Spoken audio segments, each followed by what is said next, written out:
Dear ladies and gentlemen, nudgers, Jan and the team have asked me to talk today about prosperity for all, as that is the topic of the impact challenge of this year. Prosperity for all. What a wonderful goal to rally behind.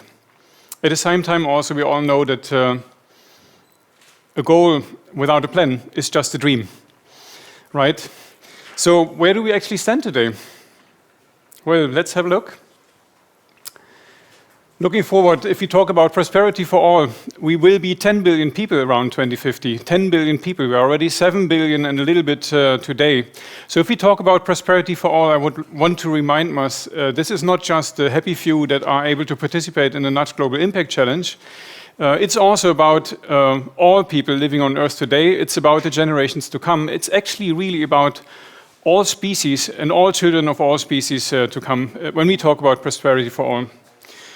And at the same time, if we look at the reality today, then we see that we are at a critical point. And that's why also part of the discussion was about the Great Reset, right? We all know that COVID has put a magnifying glass on where we stand today, has actually shown us that the discrepancies between the very rich getting 60% richer and the poor having no access to healthcare at all, 3.5 billion people at the same time, these discrepancies have only been growing under the current COVID challenge. We know that we live in a world where we dig up 100 gigatons every year of raw materials and less than 10% of that being recycled, tendency declining. And just this morning I read an article about under the same title, Prosperity for All, actually, from one of the global management consulting agencies. And it read a little bit to me at a first glance like, let's just hit the pedal, pump more on the current economic systems, grow GDP with another 50% and hit 122 trillion of GDP by 2030, then we all will be happy and fine. But we will not be, right? We really need to change the system. We need to think very fundamentally about how we can actually find ways to grow prosperity, not just in a material sense, but also in a spiritual, in a social sense, while living within the boundary conditions of the one planet that we have. And having said that, if you look at this little picture behind me here, these balls are the countries on the world, that being India, that being China, with 1.3 billion people each. And you see here how well people live on this axis and how many resources they need on this axis, which makes really clear that all the countries with a high human development index use a multiple of the one planet that we actually have. So the key challenge going forward, if we talk about prosperity for all, is to solve that conundrum and make sure that people really have better access to education, healthcare, you name it, the services that define high human development, and at the same time finding ways to lower the environmental footprint. So that is critical. Now, to do that, we really need nudgers. We need entrepreneurs. We need people in government agencies. We need people in NGOs. We need people that can build bridges, that can think in systems that connect these dots and that work together. So I'm looking at you. The challenge is up. While Amy tried to put the bar high for me, I'm happy to also put the bar high to you. There's only, of course, a very limited part of the world that I can influence and oversee. But as the global head of sustainability at Philips, I'm happy to share a little bit of how we try to drive the transformation in the context of a company, Philips in that case. And I believe if companies, small or large, want to play a role in driving the transition, then we need to define and redefine also the role of companies in the context of society. It's really about becoming purpose-driven, anchoring and coming back to what the company has been there. And that cannot just be maximizing shareholder value. It needs to be about creating value for customers, creating value for society, and finding smart ways of monetizing a fair share of that value that has been created. So at Philips, some of you know we are a leading health technology company. We have been around for 130 years this year. And we have actually been set up to improve people's lives. That was the company motto for 130 years. But we have also made this target or this ambition quantitative, and we have said by 2030 we want to improve 2.5 billion people's lives. And there's an entire cadence of ideas and smart metrics behind it, impact metrics actually, that help us drive innovation, make smarter portfolio decisions, engage with people, and think about where we want to engage and how we want to engage. And to that end also, because 2030, of course, is the end of this decade of action, but we have also said we need intermediate targets to that goal. And we have defined targets on 3 sustainable development goals that are most impactful, that we really can influence. The first one on the social side about health and well-being for all, being a health technology company. So we've set 2 billion people's lives improved by meaningful innovation by 2030, in particular making healthcare accessible for 300 million people in underserved communities. And as I said in the beginning, given the dire condition of the environment of this planet, we also need to understand that we need to reduce the environmental footprint. So I'm talking about also really decarbonizing healthcare. Healthcare is one of the most polluting industries that we know of. If healthcare would be a country, it would be the 5th largest emitter of carbon dioxide in the globe. At the same time, we know that the impact of climate change on healthcare is huge. So we have said also we want to commit ourselves to science-based targets, which means reducing the emissions not just of our own production, but also in our supply chain and in the use phase of our products in line with the Paris targets of a maximum global warming of 1.5 degrees. And we also know that we need to move to circular models. We will never reach the Paris climate treaties if we do not fundamentally shift to circular models that talk about access-based models rather than transactional models where we create value and waste precious resources. We have said we want to reach 25% of our global revenues from circular models by 2025. Zero waste to landfill, and close the loop for all professional medical equipment. Right now we can do that for large-scale medical equipment. We also operate carbon neutral globally, but there's quite a way to go. Now, having said that, and linking it back to prosperity for all, this is an agenda that is far too big for any company, for any NGO or any government alone, so you need to do that in partnership. And that is something that you hopefully also experienced in practice during the nudge journey of 2020, 2021. Teaming up has a huge power, and especially also if it allows to bridge between the private sector, the public sector, and the NGOs. Because we have different roles in society, we have different skill sets, different backgrounds, but we need to find a common language. I wanted to give you 3 very brief examples before I wrap up, and I believe Arma mentioned you also have plenty of time for Q&A, so if you have questions, think about what questions you may have. I'm sure Arma has prepared some questions up her sleeve, but so 3 examples that I wanted to share with you guys when we talk about partnerships. I talked about making healthcare accessible, an incredibly complex topic. Putting somebody on a moon was challenging, but I think making healthcare accessible to 3.5 billion people on the globe, where you have no infrastructure, you have no reimbursement systems that support access to healthcare, where you have no trained doctors and so forth, is really, really difficult. So you need to bring together the care providers, the NGOs, the patients, of course, the people that want to live healthier lives. A couple of things that we have done here, you see examples, for instance, a mobile intensive care unit. In India, we have been working on access-based managed equipment service in Kenya. We've been teaming up also with the Makueni County in Kenya to build partnerships around primary care.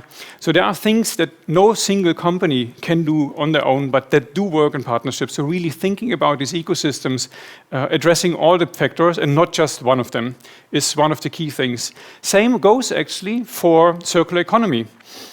Right? So if we really want to move away from make, use, and waste to not just recycling material, but also using parts again, refurbishing, actually moving to service and access-based models, then we need to partner up. It starts with reaching out into supply chains, designing your products in a different way, where we think about the materials that are employed, let's say modular design so that you can harvest and reuse components, the business models that go with it, the financing models. Every time you need partners. The last example around the carbon emission reduction, as I said, we have reached zero carbon emissions in our operations globally by the end of last year. It was a heroic effort. Big compliments also to the team that has been involved, and again, the partners. But this is only the beginning. The emissions in our supply chain are a factor 10 bigger than that of all operations of Philips globally. So we need to team up with our suppliers to build the capabilities in the supply chain, help our suppliers to drive energy efficiency, share our knowledge about how to set up joint power purchasing agreements or form consortia to source green electricity and so forth. And the ultimate goal of ISCORS is in the end downstream, working with our customers, be it consumers like you and myself as a private person, empowering more sustainable lifestyles, or be it large-scale hospitals and care providers around the globe, where we really want to engage around organizing care in such a way that we can help decarbonize healthcare. One way to do that, of course, are global platforms. We have set up PACE, the platform to accelerate the circular economy, where exactly all these three stakeholders, NGOs, governments, and businesses are coming together to think about what are the key bottlenecks to drive circularity, and we are addressing that. We have just published a series of 5 action agendas together with the World Resource Institute and many others. Others are the World Business Council, which you may know, the Ellen MacArthur Foundation, Healthcare Without Harm, the Dutch Sustainable Growth Coalition. So teaming up at all levels between people, between companies, between countries, to have a clear action agenda towards the Sustainable Development Goals is so important if we want to achieve the goal of prosperity for all and not just having this as a dream. I mentioned where we stand today. I think that's pretty amazing. We get a lot of compliments from many people. At the same time also, this is also just the beginning. And if I look at you and the pleasure that I have being in discussion and being back at Nudge today, then I just want to say, if you have the privilege to know, you have the duty to act. And we need more nudgers, right? Great discussions that I had with Jan also years already ago about the theory of change. We are only as effective as change agents as our mental models of society are accurate. If we believe in linear economies, if we believe that we can push and steer companies by just deploying KPIs and micromanaging people, we will not be able to achieve the impact that we want to have. We really need to have people, change agents on the ground that are living in touch with their own personal purpose, that are able to connect that to the company purpose, creating a joint narrative. We need to be able to build also the capabilities in an organization that help to execute on these dreams, these ambitions. We need to align the incentives. So there's a lot to do, and it all needs nudges. With this, I want to actually close this brief keynote and engage in discussion and questions with you. Anna. Nice, Andy. Thank you so much, Robert. This was, I think you lived up to the bar. You did a good job. I was sitting there making a lot of notes. Now I don't understand my own notes anymore. But you know, and I think there are questions already coming in, I saw. So those of you at home, please do send in your questions. Now, I'm wondering, do you think COVID has actually made people more sensitive to sustainability and the need for sustainability? I think I see a divide. So COVID has put a magnifying glass on a lot of things we see in terms of tensions also, but I see also there are two types of people that react differently to any challenge in life, basically, including COVID, right? There are people that shut down and say, I hope it goes over, and there are people that take a step back and reflect and say, what does this mean? What can I learn from it? How can I contribute to overcome it?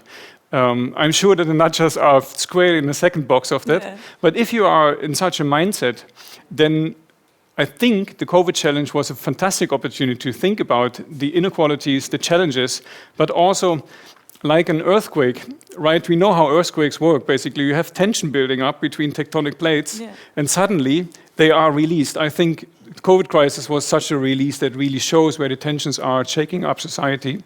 And if you are prepared, then you can step into such an opportunity. If you are not, then you are just totally washed away with the... Yeah. Yeah, it's been really have you been working the whole time at home? Yeah, mostly. Yeah. 18 months at home, so that's one of the first things. Happy to be with you again in the studio. Do this together. I see here a question. already appearing. How do you nurture, encourage your employees to contribute to Philips' sustainability goals? I think this is a great question, goes right to the heart of it, because you are standing not in front of your own choir. There are people who believe in profits, people who are imagining different metrics for success, and you now are standing there, head of sustainability. So how do you now nurture and encourage employees, but maybe more than employees, right? Leadership, management, higher up, to contribute to Philips' sustainability goals? Yeah, so I think part of this transformation is always to be able to release your own agenda. That sounds a little bit crazy, right? If you have such a huge agenda, but stepping back and opening up and understanding where is the other one going. Why is our CFO so passionate about managing the cash flows? Yeah. Why is our head of HR so passionate about attracting talent? And then relating that to the bigger context of the system, but also being able to articulate how sustainable development actually contributes to achieving these goals in the short term and in the long term, looking for that common ground and shaping a common agenda. I think that is a very short answer to that. I want to challenge, I'm Please all do, about it. Maybe it's not a challenge at all, but you talked about the CFO. So, and it sounds a bit like the role is a bit like negotiating, it's a bit political. How do you talk to a CFO who's used to managing money about sustainability? No, I think there are two ways. The first of all, the more fundamental philosophical is one, having a discussion with the CFO about seeing himself as a chief value officer that really understands value flows and resource allocation in the company in a strategic way.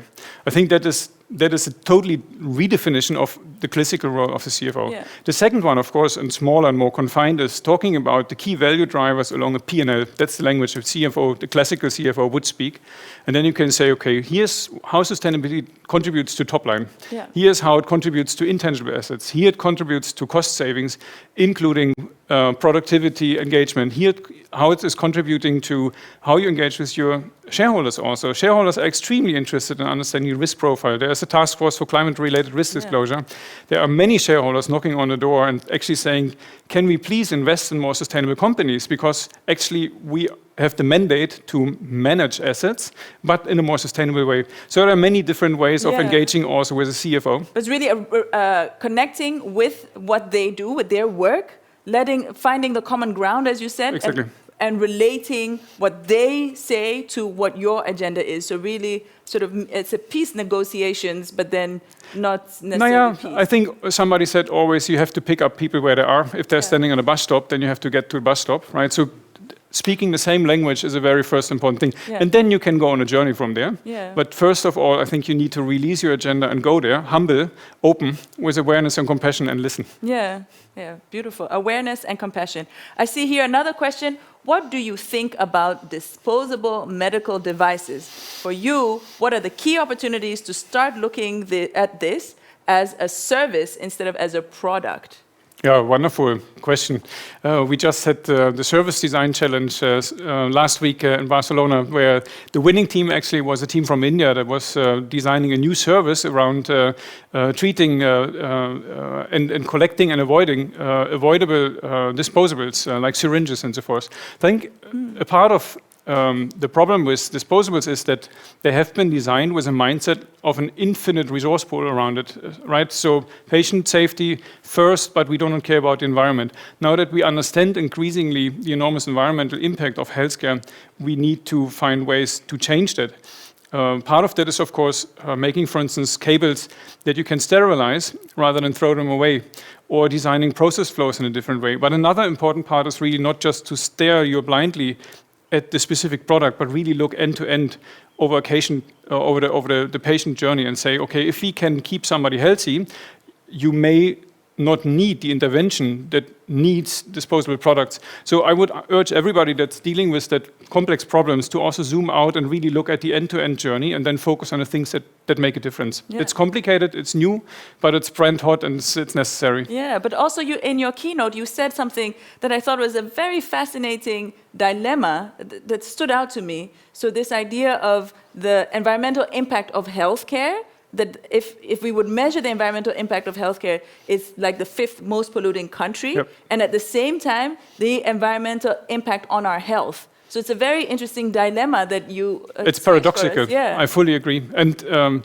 the most paradoxical to me personally is that the entire industry is built around the pledge of Hippocrates: do no harm. Yeah. Right. So if care providers understand increasingly that do no harm is not only meant and meaningful in the context of the patient, but also means the environment, the society, communities around it, then you get a different engagement.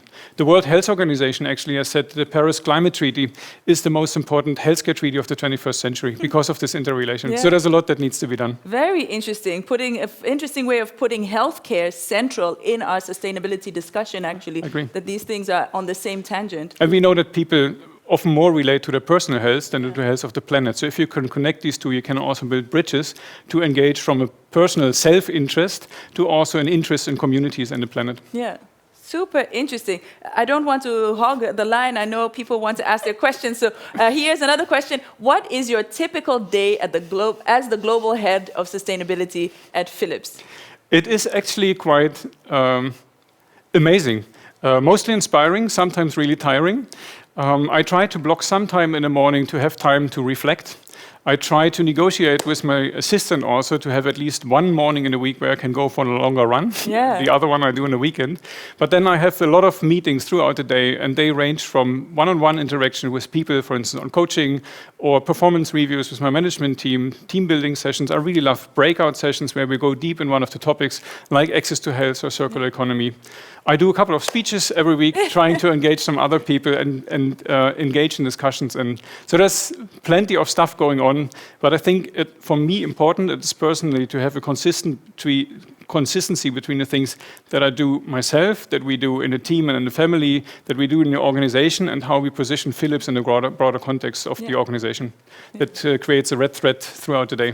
Yeah, but it also it reminds me of something that was in the video earlier, which someone was saying in the video, I really love being here because I see that it's about impact and not about egos. And this sounds like you are really somebody who is really just more about the impact, so really... I hope so. Yeah. I know that ego is one of the things that has kept us from reaching the impact globally that we have. I mean, if you look at where we stand in terms of sustainable development, the entire landscape is extremely fragmented with 700 different eco-labels in the consumer market.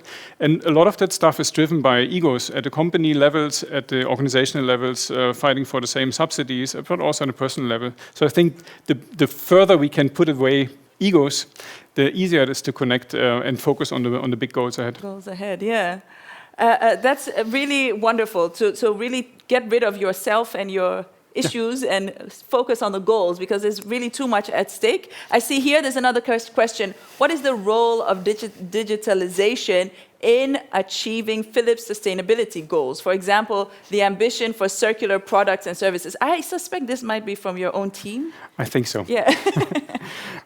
It's a pretty cool question. Actually, I wanted to write a couple of pages about it to just order my own thinking around it. We know, I mean, digitalization is everywhere, right? We say digitalization is eating society, if you want to. So the only chance that we have to master and guide this process actively engaging, there are huge chances, but also huge risks when you think about digital data, AI, and everything that comes with it. Giving a very simple example, making healthcare accessible really only works if you redesign ecosystems in these emerging markets. So think about telehealth, better patient flows, that are elements where digitalization really can make healthcare accessible to people that never had a chance to see a doctor before. It can help when we think about circularity, because circular economy basically means create more value with less stuff.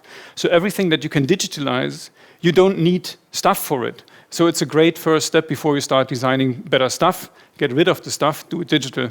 Yeah. If you think about carbon, actually, digital can help you to better manage energy flows, your logistics, really cut the emissions. At the same time, we know the huge amount of energy that goes into data centers, cloud storage, and so forth. So it's a double-edged sword, a huge enabler, but we need to get it right. And getting it right is not just about the environment. It also needs to be inclusive. It needs to be designed in a way that keeps out biases and is not discriminating. Yeah. So I would say very hot topic, fundamentally shifting everything that we do, and a huge chance also for us to achieve the Sustainable Development Goals. Yeah.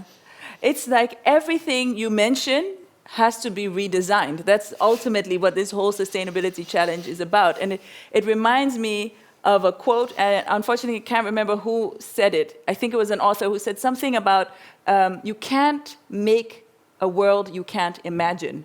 So this idea, what you talked about earlier, about your need for reflection, we really have to reimagine everything, all of our systems. It's really... I fully agree, yeah. And appreciating the fact that we are actually thinking about systems, that we do not just think about optimizing for myself or optimizing for a transaction or optimizing for a P&L, but that we are part of a bigger system. Yeah. And that comes back to the idea of prosperity for all, right? Yeah, indeed. But it sounds so incredibly complicated. It's well done to you for sticking to it. Here's another question. What is your message? You have a message to the pharmaceutical sector. To what extent is the patent system redundant for global access? And what are the lessons from the COVID pandemic? This is somebody who took their opportunity to ask 3 questions in one. Very easy ones, of course. I might want to focus on the last one because I'm neither an expert on pharmaceuticals nor on patents. But I don't want to dodge the question. The only thing that I want to say is my advice to any sector is about thinking about what stakeholders expect from you and redesign and rethink the question of what's the purpose of your company. Are you there to make money? Are you there to improve somebody's lives? How are you going to do that? How do you redesign your own business system? Right? So lessons from COVID, I think again, it was a great opportunity. It is a great opportunity to step back and think about how we want to reorganize healthcare. We know the healthcare sector in itself is quite resilient and resistant to adopting and opening up to innovation. There's a lot of protocols, a lot of old school, so to say, often also. The necessity of treating people at a distance, the overcapacity at the hospitals, just showed that the current system is not scalable and is actually sometimes breaking, or at least being very, very heavily burdened. So that opened up the mindset for introducing new ways of thinking about how we want to organize healthcare. So great lessons. Yeah, okay. So actually the pandemic in one hand, of course, was very difficult, but it's right in the heart of what you're working on. Exactly. Yeah. So we tried 3 things, basically. We said the triple duty of care. So taking care that supporting the hospitals in their work, supporting our people that are working in the hospitals, including the field service engineers that have been working there with the hazmat suits throughout the crisis, but also making sure that there's business continuity so that we can continue to do the things that we do. And one of the things that I found personally really inspiring when we talk about lessons, if you have a single-minded focus, if you are clear on what you need to achieve and realize that a life's at stake, then you can do amazing stuff. We developed, for instance, a new ventilator in a matter of 6 weeks, which probably might have taken 3 years under other circumstances. That type of energy, the type of focus with a purpose is inspiring and one of the great lessons. Okay, indeed there were quite some important opportunities as well. Very, very interesting. I could go on, but it's not about me. It's about the questions that are coming in. So another question is, how can governments help Philips achieve its sustainability goals? It's a really great question because you actually spoke about this. I think there are a couple of things that governments do, of course. First of all, they create boundary conditions and also, let's say, reflect the way a society wants to organize itself. And hopefully align their goals also with the long-term development goals that we have. So all the countries in the world ratified the SDGs. That's great. Now please do also act on it, right? So make it tangible, make it practical. I would love to see it really in the Regeerakkoord in the Netherlands, in the agreement of the new government. I think we need governments that also use their purchasing power globally to drive sustainable development. That say if we buy something, it should have a certified, validated, transparent supply chain that actually respects human rights, material resources, carbon emissions, and so forth. So there's great things that governments can do. The other thing is, I think, continue to engage with NGOs and with companies to understand how we can achieve things together. Governments and legislation are often quite reactive. If you look, for instance, at the discussion that we had in Rio or Rio Plus 20 afterwards, understanding where actually legislative boundaries are, for instance, when it comes to circular economy. A lot of the laws that we have set up around waste treatment are there to protect countries from waste dumps. Yeah. But that are the same laws that are also interfering right now with transporting recycled goods or recycling streams to places where they can actually process efficiently. And there are many examples. I mean, Apple has put Daisy in the Netherlands, this little robot that can unscrew mobile phones, but they are not able to ship mobile phones from Europe to the Netherlands to be disassembled here because they fall under e-waste. So having that dialogue and understanding what legislation is actually helpful and what not is, I think, another wish that I would have. Yeah. Well, I think this is really interesting to hear you from Philips actually inviting the government to be a regulator.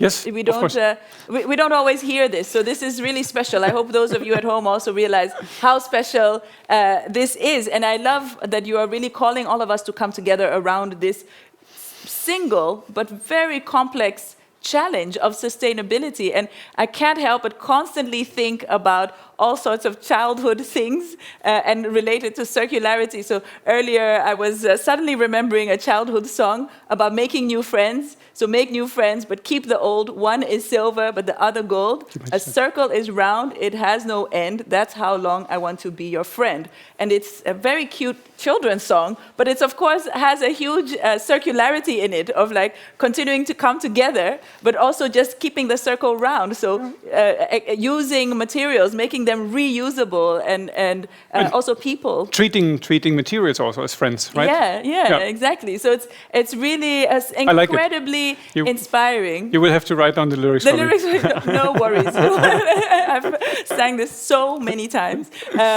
But thank you so much, Robert. You, I think a lot of people's socks are off. You knocked our socks off. We enjoyed your keynote. It was inspiring, and it was very much a rally call. We all have to join in around this challenge of sustainability. There's so much at stake. There will be so many more people on this planet, and you and your company and so many other companies are working on this, but we all have to come together around this. So thank you so much. And so, Adenatjas, thanks so much, Amma, and I'm really happy that I could be here. I wish you a wonderful summit. Be inspired and go change the world. Yeah, thank you. And do cheer us on with our finalists. I will. Yeah.